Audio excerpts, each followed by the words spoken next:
You're watching Next Pitch, the student athlete playbook for parents raising tomorrow's athletes. Hi, my name is Anthony Leveritz, host of the Next Pitch podcast. My producer, Jason Cardona, and I are pleased to bring you a student athlete playbook for parents and coaches. And today, I have two amazing guests. We're very, very fortunate to have Brandin and Ryan Baugus here joining us. Get into their backgrounds a little bit more in a second. Thanks for being here. I really appreciate you guys coming. We're going to talk today into obviously having an athlete of your caliber here. We're going to dive into some sports science, being a multi-sport athlete, injury prevention, prehab, rehab, and anything else that you want to talk about. Brandin, I'll start with you. Kind of give us your background. Obviously, you're with the Cowboys now, but kind of give us just an overview of Brandin Cooks as you would want people to know about you. I always start off with first. I have, my wife and two beautiful boys. So I'm a dad and a husband. But just athlete. I guess sports is just ingrained in me. Really since I was born. I got three older brothers. They all played. Did they beat you up? Oh, absolutely, absolutely. I think that's why I came out as defense. My mom raised me and my four brothers. My dad died when I was 6. So just the whole sports world has just always been, deep in our blood and our family. And I've been playing since I was just a little kid. So, yeah. Well, thanks for being here. Ryan, Dr. Baugus, I should call you, but please, yeah. What kind of give your background and kind of how you and Brandin kind of came to work together and sort of how that relationship works? Yeah, so Brandon and I were both Oregon State Beavers. I did athletic training as an undergrad, which you can't do now. It's a graduate degree. So I was one of the few that got to start out in athletic training. And for me, going into the sports medicine world, having the opportunity as an undergrad to be on the field, working with the teams, traveling with the teams, getting, understanding the culture and being close to guys like Brandin. That's the reason why there's not a program. He's done. We're done. This isn't safe. But I had the opportunity to do exercise and sports science athletic training as an undergrad, and then go on to get my doctorate in physical therapy, which was a great combination for me. Brandin and I having an Oregon State connection. When he came back, moved to Portland after your first year in New Orleans, correct? 3 years. 3 years. Yeah. After your third year in New Orleans, was looking in Portland saying, hey, want to be back here, close to family and whatnot, and was shopping for a place to train. Checked a lot of different places and ultimately ended up in my office in Lake Oswego with Eric Jernstrom, who's now assistant director of performance with the Atlanta Falcons. Okay. We sat down, we met, we hit it off, and 8 years later, here we are. That's cool. So, Brandin, I'm going to read something about you, and then we're going to dive into this. And I'd kind of like you to expound on this. Brandin Cooks is a dynamic NFL wide receiver known for his speed, agility, and consistency. Born on March 6, 1993 in Stockton, California, Cooks has played for several top teams, including the New Orleans Saints, the Patriots, the Rams, the Texans, and the Cowboys. His journey from Oregon State standout to NFL star is marked by impressive stats, leadership, and resilience. Despite facing injuries, Cooks has consistently delivered on the field, earning accolades and setting records. Off the field, he's a dedicated community servant and family man, making him a well-rounded and inspiring figure in professional football. When I found that, I was like, if someone were to write something about me, I would really like them to write something like that. When just kind of as a very high-level athlete, the kind of the balancing of, you started with talking about your family, right? That was the first thing that you brought up when you said, introduce yourself. How do you balance being, high level Dallas Cowboy in like the whole thing, while having the ability to be a husband and a dad? Like, how do you balance that? I think first and foremost, my faith, that's what we're called to do, right? It is to be the head of your household and protect your wife and your kids. But at the same time, like you said, that balance is important. Like, I got two boys, so I want to let them know what work ethic looks like, right? So I'm fortunate enough to have a high level job the way that I do, and for them to understand, like, there's no cutting corners, and the sacrifice my wife makes to allow me to be able to do those things is awesome. So I just think at the end of the day, showing them what work ethic looks like, and the sacrifice from their mom, and just not letting that go to waste. And so, yeah, it's very important. In your outside of football and family, sounds like you're a pilot and also a photographer. Does that help you just step away from the game and concentrate on? So obviously, when you're flying an airplane, you better be concentrating, right? Everybody's always rooting for the pilot to be concentrating. But what is that kind of stuff help you separate? Is that how you came to get into that? Yeah, it helps me balance, that life in the game, right? To be able to spend that family time up in the air and going to unique places that you necessarily wouldn't drive to. But it just, like I said, it's that balance between life and football that helps me kind of just get away from it from a little bit from that standpoint. I wished I could have figured that out when I was coaching. I probably would have been a better coach and a better dad. It took me getting out of the game to realize how crappy of a parent and a husband I was. And hopefully I'm better now 10 years later. But it is competing at that level and being just completely engaged and trying to be the best at everything you do can become all consuming if you don't have some perspective to keep you back to where you need to be. And that's what, for me, started that first 3 years. That's all it was. It was just, eat, sleep, and drink football. And I remember Drew Brees telling me, you got to find that balance between life and ball. Not something that's going to take over your focus on football, but you got to have that balance. And I remember him telling me that, it really hit me. And it still took me a while to be able to understand that, but slowly but surely, I worked towards that, and I feel like I got that down pat. But you're right. You can focus on it so much and forget about everything else. And actually, it can be a hindrance to you for sure. Yeah. So let's dive into kind of where you are now. Dallas Cowboys, obviously. I think few people have probably heard of that brand over the years. It's not a bad brand to be associated with. What's it like showing up every day in that environment and the scrutiny, the media, like the Jerry Jones, everything that's going on in there? I won't ask you to comment, on specific, just kind of a general overview of what it feels like to be a Dallas Cowboy. I mean, Jerry, you gotta tip your cap, right? You know how to market this team. It's been America's team, but it's been awesome, right? At the end of the day, if you let some of the things that people can call distraction, if you turn those into positive and understand that all it's doing is enhancing your platform, it's great. But it takes a disciplined person to be able to play there. Because if you're not, you can get lost in all the other stuff. And I think guys who have been there for a while, you got to respect, because it's a lot going on. Right? It's a lot going on. And guys can make excuses, but at the end of the day, it's all a part of the game. Right. We have tours and stuff like that going on. But if you make the main thing, personally, those things shouldn't matter to you. So I think a lot of that stuff is excuses for guys that really don't want to just head down and hone in on the details, to be honest with you. So we're going to get back to professional football here in a minute, but one of the things that we're talking about in this series is we're trying to help young student athletes and their parents and coaches that are supporting those people. Kind of, how do you take this journey, right? Like, what is athletics about? There's only, I think, 10% of high school athletes play in college, 2% get a scholarship. And so you got the 90% that never get to play in college and much less play in the pros.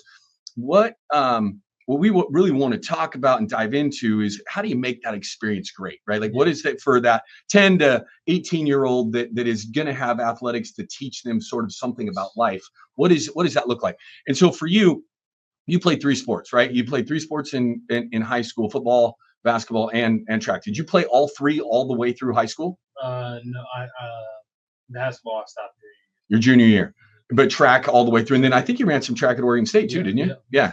Yeah. My son's a trackster as well as a football player. He knows all your stuff. So, how did you balance all of that as a young student athlete, knowing where you wanted to go, and knowing, I assume you pretty young wanted to be a college football player and a pro.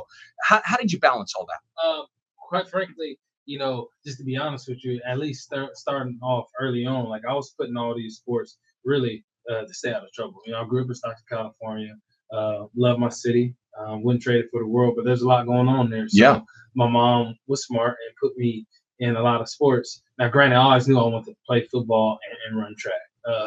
But it was just, my mom worked so many jobs, wasn't home. So it was a way to keep me, not home, but also in a great environment. But then I fell in love with it.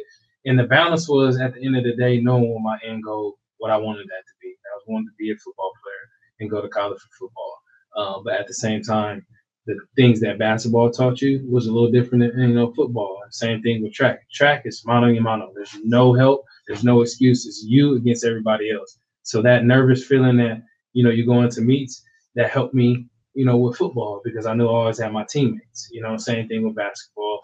But it was a great dynamic. It challenged me in ways. I wasn't a natural basketball player, so it also got me to overcome that fear of doing something that I necessarily wasn't great at. So I could beat you in horse, is what you're telling me.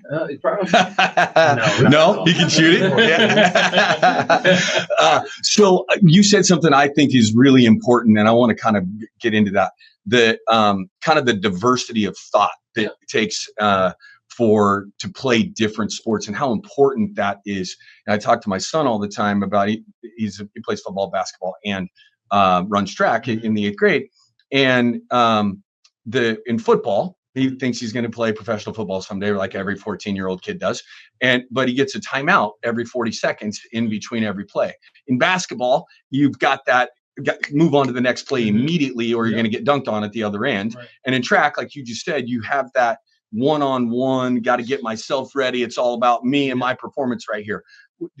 Kind of in that realm, as parents trying to find out how to best navigate how many sports do I put my kids in? Do I specialize? That whole specialization. I'm a 3rd grader and I got to specialize in soccer today. Kind of talk about how important that was and how that shaped you as you became a college football player and now as a pro. Yeah, I think it was extremely important. If I had to look back and be like, I can only play one sport, I don't know how much that would benefit me, and try to specialize in one sport from a young age. It's just, for me, I would disagree with that. But like you said, that dynamic of thought, like track, still to this day, there's not another sport that ever made me more nervous. Why? Because if I get embarrassed, there's no covering up, right? There's nothing. No helmet on. Yeah, I can get pressed in football and get jammed at the line, but the quarterback can go to another receiver, great play. Same thing with basketball. I can't get over, I can't shoot. But I tell you that importance of just having those different thought processes to be able to, teach yourself through those years was extremely important. I mean, for my kids today, like I'm putting them in everything. I'm putting them in gymnastics. Why? Because I want to let them learn how to really move their body. Yeah. Do I think they'll be a gymnast? Absolutely not. But I think it's important. I truly do, to play multiple different sports. And now you're also doing life with multiple different people. You know right. what I mean? So. Well, that part too, right? The athletics being the best classroom for life. It's the space that can bring the most diverse group of people together and figure out how to live alongside everybody in a place where you're all competing for the same goal. I think it's incredible, and you miss out on that if you join a club team in the 3rd grade and you play with the same 20 kids for the rest of your life, right? That there's just opportunity that exists to learn from sport that gets missed if you just play one. Absolutely. Yeah. Coaches is looking for that too, in my opinion. Yeah. Like college coaches, they want to see a guy that, challenges themselves, or gal, I should say, as well. Yeah. That's challenging themselves and not just sticking to one thing. How do you deal with diversity in multiple different areas? So I think it's such a great point you brought up. When I was recruiting, one of the first questions I would ask the high school coach, what other sports does the kid play, and are they good? Yeah. And they don't have to be the best player, but have they figured out a way where it's not their best sport? They want to be elite. You want to play in the, now Power 4 conference. You want to be a pro. Like, are you able to compete enough to be elite, really good at something else while being an elite athlete in something else? I think you lose that if you just get into one sport.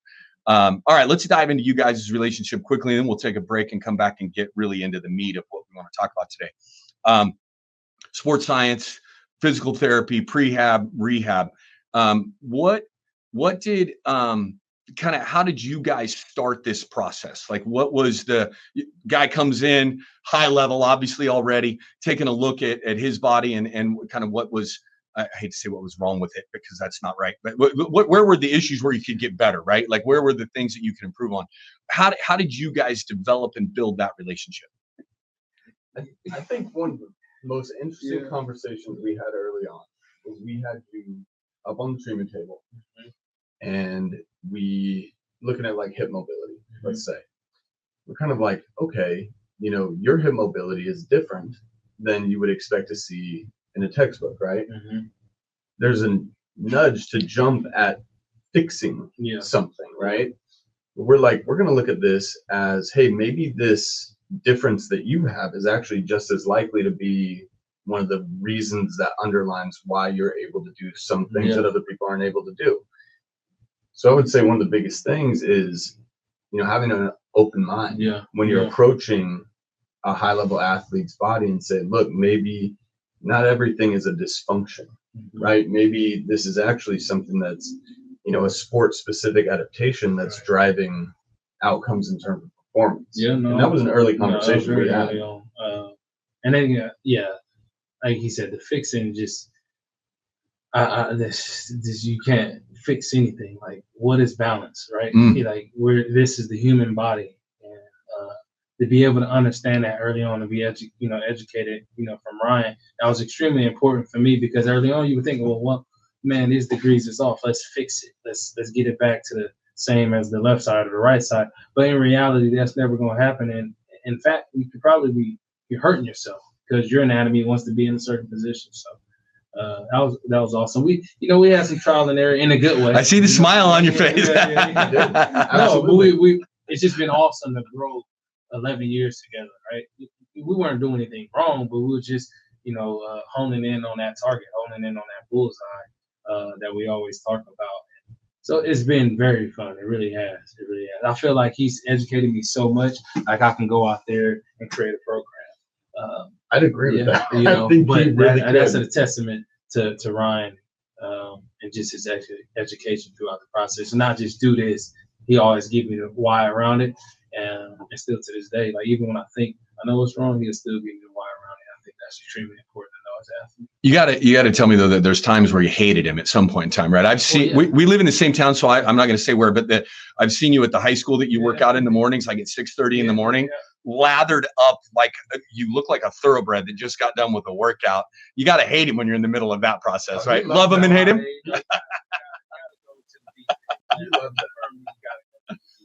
you like it? I mean, I love it. I really do. There's nobody that loves it more than him. Oh, that's awesome. All right, we're going to dive into the nuts and bolts of this when we come back. We'll take a quick break, and we'll be back with Brandon and Ryan on the Next Pitch podcast.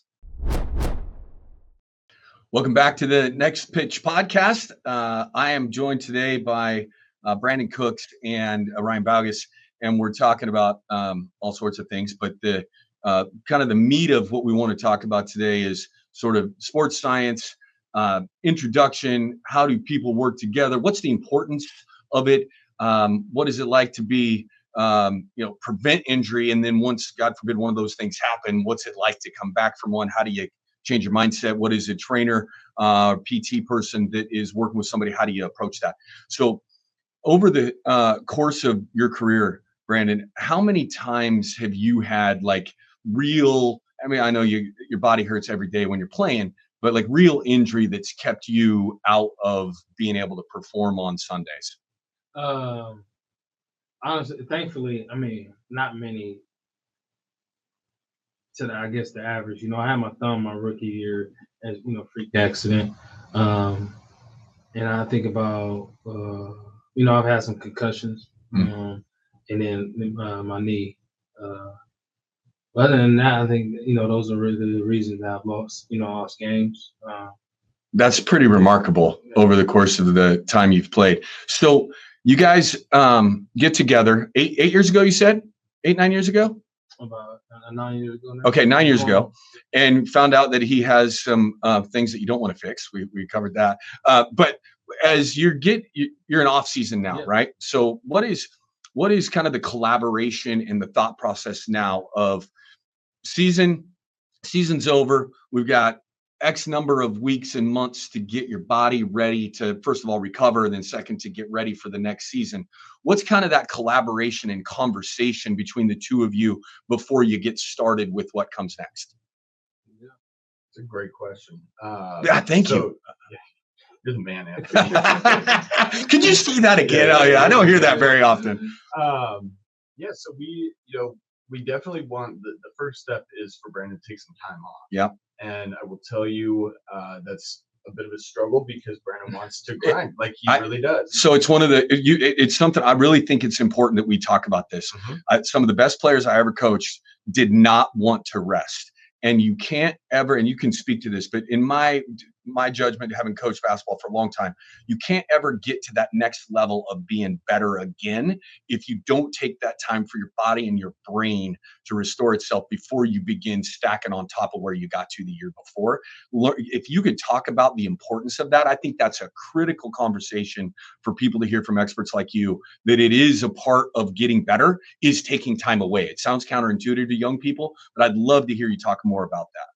I mean, recovery is the most important piece. Yeah. For adaptation. Absolutely. If you don't recover, you're not adapt. Where you gonna adapt? But I think it's important now. Now, at what point, would I do that? I think being a professional, but I mean, just being very honest with you, I'll talk to Ryan about this, and we've had amazing conversations. But as a kid and as a youth, and I don't know if it was just my environment or what I was, motivated to get away from, but there was no time for rest, as in my opinion, as a youth athlete. I think you naturally gonna get that, just trip with your family or whatever the case may be. But I think those are the moments where you go out to that deep end and you go to that dark place and just continue to push yourself. That's where the conversation we've always had. I agree with you though. This is the thing is that becomes more the recovery piece in terms of building it in as a very intentional modality for adaptation. It becomes more and more important the more elite you become because of the level of outputs that you're generating. Right. I mean, if we go out to the field and Brandon is running, 23.75 miles an hour, there crosses a point where we're not able to recover from that work, and it's going to cost us today, but it's also going to cost us the rest of the week. Right. You see what I'm saying? Right. Yeah. When you're a youth athlete, you can't generate those outputs. And I think there's a bit of an issue too in terms of what recovery looks like for a youth athlete. Mm-hmm. And when we say recover, it's like, at some, this first 3 weeks, I'm strictly focused on family. Yep. We're going on hikes, we're going on walks, we're doing stuff like that. So I guess it's like active recovery. And then, you get into the program during the off season, and your recovery is not doing nothing. It's just the way that you change up your workout and you bring that load down. So we're always moving in some sort of fashion because it's a lifestyle, right? Yeah. He's never once tell me go sit and just do nothing. Right. Hey, go take a hike. Right. Go do something like that. Where to your brain and your nervous system, you're resting from what you do every day, but at the same time you're still being active. So And I'd say that, for youth athletes, there's a big push to quote unquote train like the pros. Yes. Right? Yeah. And there's a lot of modalities out there that are not going to be as effective because the outputs aren't high enough to need that. So what you focus on as a youth is sleep. Yes. 8 hours of sleep. And as a pro. Yes. And you focus on nutrition and fueling your body. And then you focus on appropriately dosed training, which is just what Brandon was speaking about when he said, load high, we undulate and we periodize. We do those things. But Brandon's exactly right. I think most kids these days, I just said kids. You did. You just said kids these days. I'm 36. These kids these days. Get off my lawn. I think that is the time in your life when you learn to grind. Yeah. Because I look back at some of those moments and, even when I'm in those moments today in games or whatever the case may be, I'll think about the grind that I did this past off season, absolutely. But I'll also think about the pain that I went through, early on, and I had no direction on my training. Right. It was just we throwing darts and in the dark. Yeah. But at the end of the day, I go back to that mindset. It helps build that mentality to make it seem like everything else is easy. Right. Yeah. And so that's just where I'm at with it. That's where I've always been around, and I think I didn't have a training program. I just go to the field, throw, run some stairs, and I have no clue what I'm doing. But at the end of the day, like it's gotten me through some of those, those breakfast mornings, like Wednesday at Oregon State, waking up at 5 a.m. and go. It's like, well, I've done this before. I can do it again. So. And I think this is back to the multi-sport athlete thing. I think for youth, you get into being a high-level college athlete or a pro, taking that 3 weeks like you are right now, right, to let your body recover a little bit. But if you play multi-sports as a young person, your muscles are getting rest, that not having the repetitive motion. If I'm a volleyball player and all I'm doing is spiking every single day playing one sport, now I go play basketball, I'm using different parts of my body, and it's not having to take time off away from everything, but being able to change that movement pattern that you're going through. Can you speak to that a little bit, of that, why multi-sports are so important for young people to use their entire bodies? Yeah, I mean, it's just what you said. You're learning to move in different planes of motion. There's more variability in terms of, the forces that you're dealing with as an athlete and the forces that you're generating. I mean, if you were to break down performance training into what I think is its simplest form, it's enhancing your ability to produce and generate, or produce and deal with forces, right? Mm-hmm. And so, you get a lot of exposure to that in a lot of different sporting settings. And from a general standpoint, when you talk about training, even what Brandin, was talking about at a young age, running, calisthenics and push-ups and sit-ups and you're moving and all these things, from a general standpoint, you're building general capacities to tolerate more stress, and then you actualize it and make it real when you're on the volleyball court or the basketball court or the soccer field or, the tennis court, you name it. And you're learning, more from the environment and the forces that you're dealing with than just having someone say, move your knee this way, move your hips this way, internal focus. It's like you're taking in so much information from the environment and the context that builds that general athleticism. Go school, go hit your push-ups, go roll with the lines. You were on the volleyball court in the sand doing fast feet, bro. And hey, you look back at it, what was I doing? I don't know. But I'm moving, right? And so don't be afraid. I guess the biggest thing is, put yourself in uncomfortable positions at the end of the day, because the nervous system is so elite and so incredible that, I mean, it's just, it will compensate, it will overcome and start to learn some of those patterns. On its own. One thing that Brandin said that I just have to camp out on for a second is like basketball. Like you said, you're not a natural basketball player. Right. I would encourage youth athletes and adults alike to do something you suck at. And don't be afraid to try something new and be really bad at it and see, that improvement and see what you learn. You with what you do on an everyday basis. Sure. That's great. All right. So we get through the active rest. And now we've got, a training regimen and program in place. How much of this is injury prevention and prehab type stuff? How much of it is performance training, or are they conjoined together? How do you guys think about what is coming next for getting ready for training camp and heading into the next season? Yeah, I mean, it's a great process, like I said, that we learned over the 9 years. And I say this the most respect, and this is a testament to Ryan and, Eric and now Dan. I think there's no better program out there than what we go through. Why? Because it's just so personalized. Like you're not just putting a sheet up there, right? As you got Ryan from a PT standpoint, hitting my movement prep, my body work, and wake up and that first thing on the table for an hour, then you go do the movement prep for an hour. And I truly feel like some people are movement prep, some people workouts. That is the part where I'm like, okay, I don't like you, right? Because you're in these holes and that, you're burning. And then next thing you know, you go out to the field and you hit your field stuff and then come back into the weight room. But it's periodized, right? It's, we talk about this first 4 weeks that we come back. It's look like that tissue prep, that tissue tolerance, right? And he can speak more to it, but just building, that body back up, because obviously it's been broken down for so many months, building it up. And so we're peaking at the right time, and hopefully that's training camp. Yeah, you want to expound on that? I can leave. But I mean, well, I think listening to Brandin talk, like the education component's massive, right? Because what you want is someone to be able to really, you don't want people just to do what you tell them to do. You want them to believe in it, and once they have the information for themselves and they've seen it work, then they're true believers, right? Like that's how you get kids, players, pros to do their best, is get them to believe in what you're doing, and he clearly does. So like, what's that process like for you then, as he's talking about that on your side, as you're building out those programs and for performance training and some prehab? I think Brandon said it's been a process of honing in and getting to know him more and more each off season. From a general standpoint, one of the most important things is understanding the mechanics of an NFL season and understanding that training for camp is different than training for the actual season.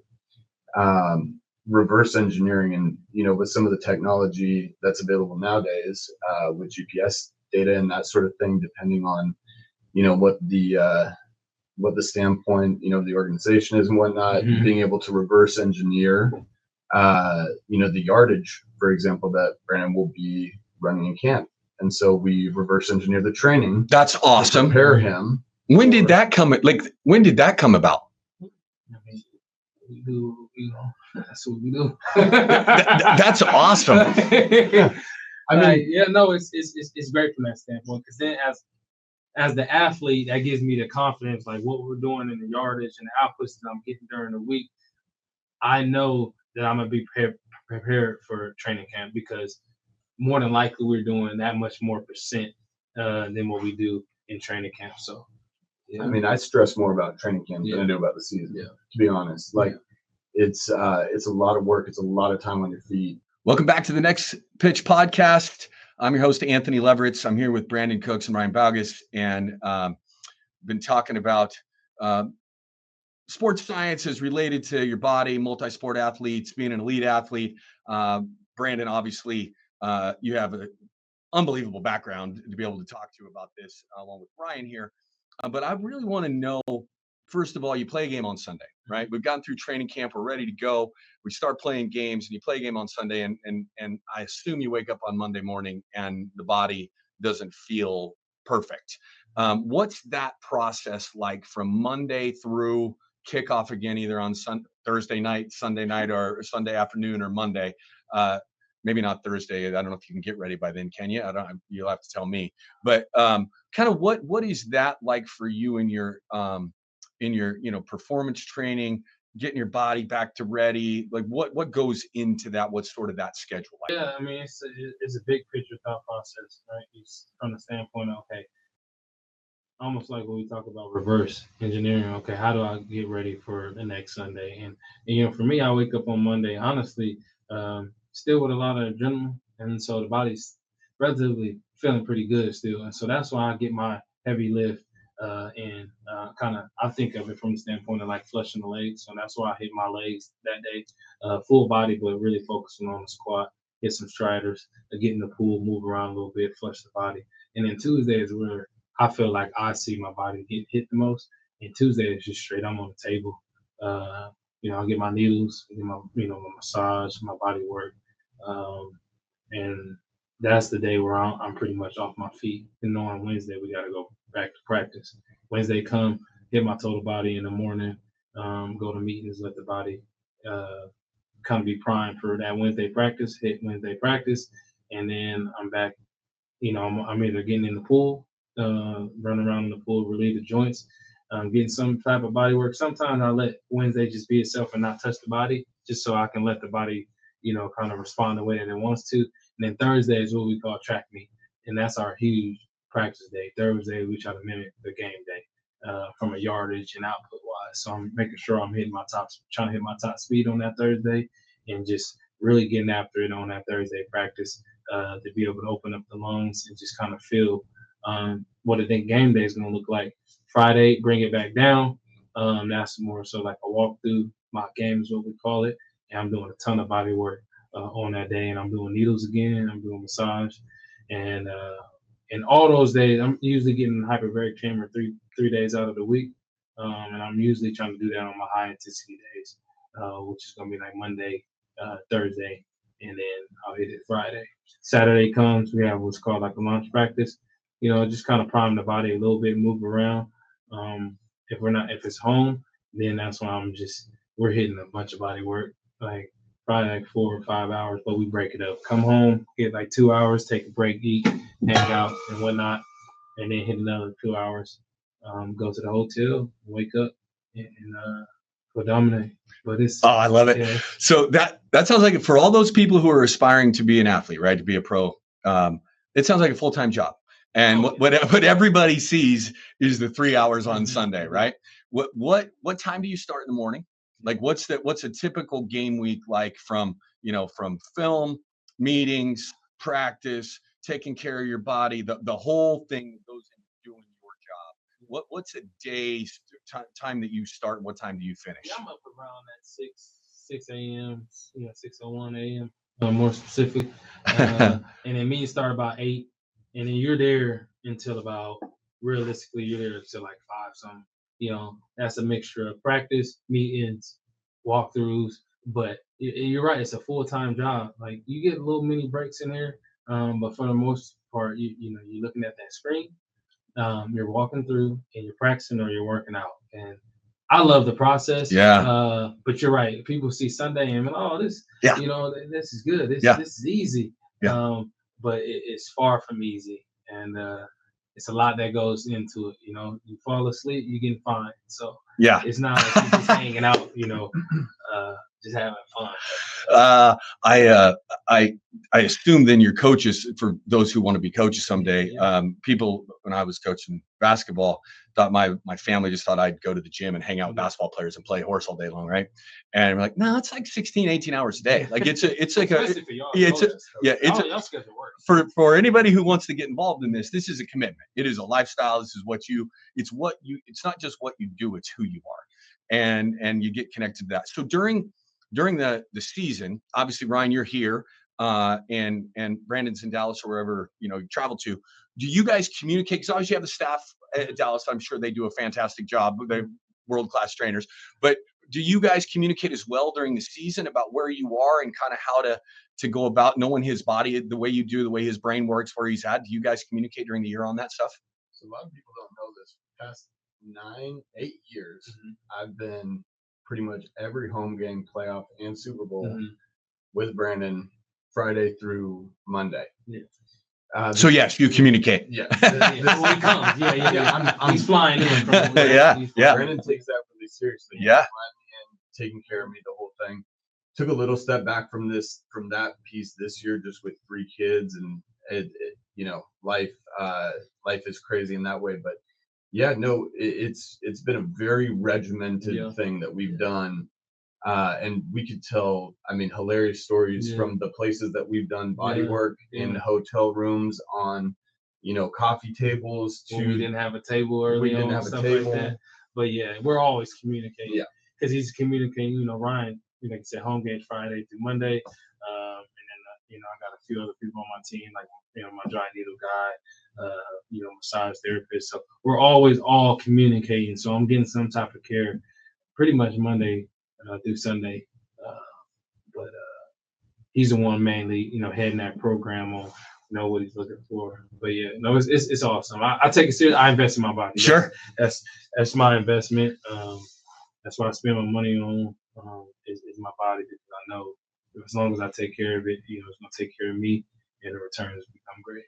So you brought up on a buzzword, and I just would be remiss not to bring it up. And I think I saw an article recently that said concussions were down to 100. There were 181 reported concussions from the NFL this year, which is the lowest number that they've had since they started reporting them. You said you've had a couple. Mm-hmm. What people on the outside looking in, it's obviously in youth sports, concussions is a big thing now. Yeah. It's in all the sports, not just in football, but in all the sports.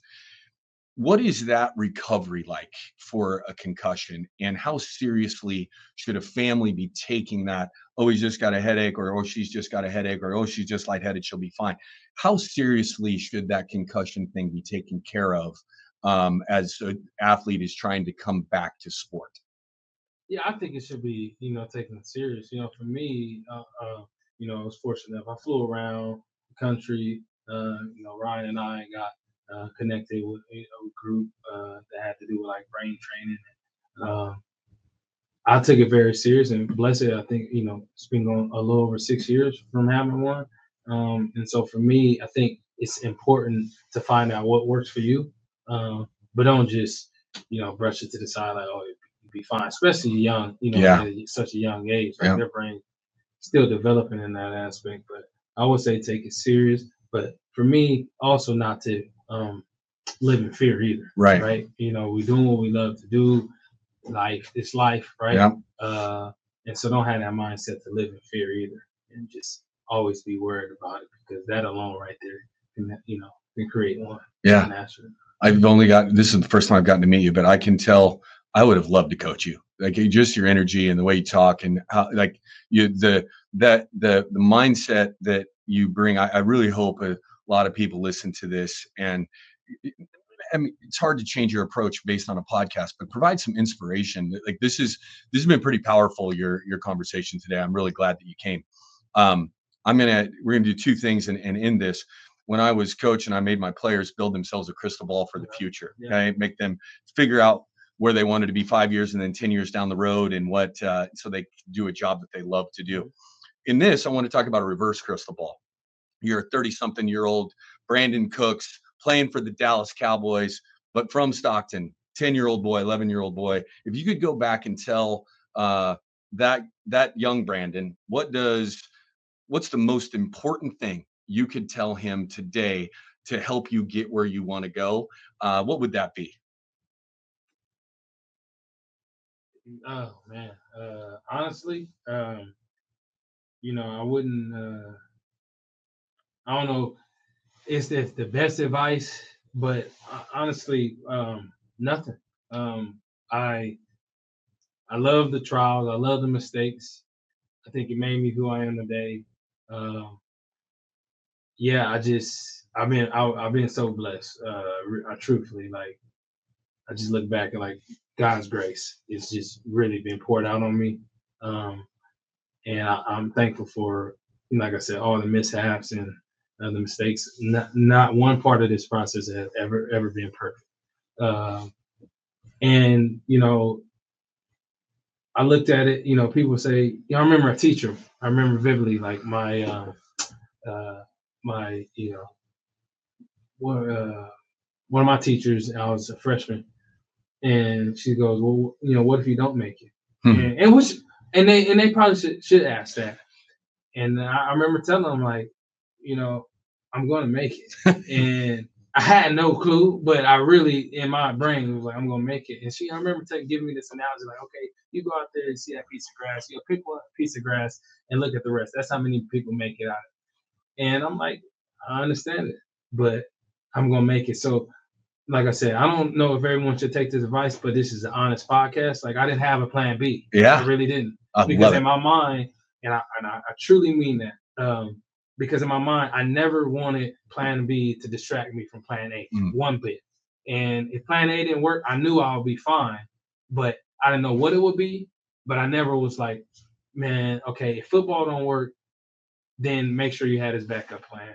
And like I said, to some people that can be crazy, but that's truly where I was with it. And I was just a kid that really had no clue, and I knew I was gonna make it.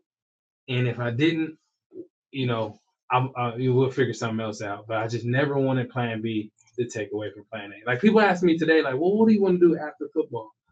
And like, there's ideas, but I never sat down in my office or anything like that and built like, okay, I'm year 12, want to play 14 years. Okay, after 14 years, this is what I want to do.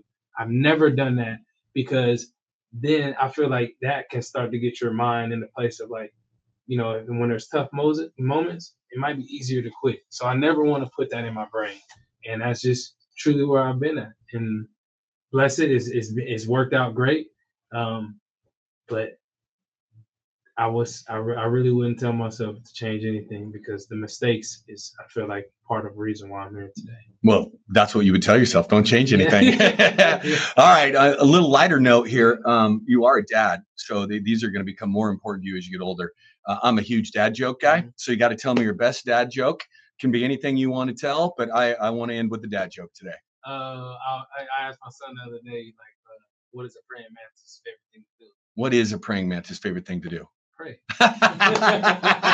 It doesn't matter what they are. They get me every single time, man. I love them. Well, Brandon, Ryan. You gotta give me one. Oh my goodness. Let's see here. Why did the man put his car in the oven? So you can burn rubber. He wanted a hot rod. Okay. Ryan, you gotta give us one. Come on. How do you make a tissue dance? Oh, How do you make a tissue dance? You put a little boogie in it. So I learned 2 new ones. My boys. It's too good, man. Go, it's too good. go. And I don't know if you guys, if you've ever seen it, but there's, it's called Doc Talk. I don't know if I should be promoting somebody else on here or not, but I'm going to. It's one of the most hilarious things I've ever seen in my life. 2 dudes sitting on a dock telling dad jokes back and forth, and they keep a straight face. I don't know how they keep a straight face because I just fall out every single time I hear one. All right, guys. Well, thank you so much for joining me today. I had a blast, learned a ton, and thanks for taking the time. I know you're busy. I appreciate you taking time and your time off to come in here and chat with me today. All right.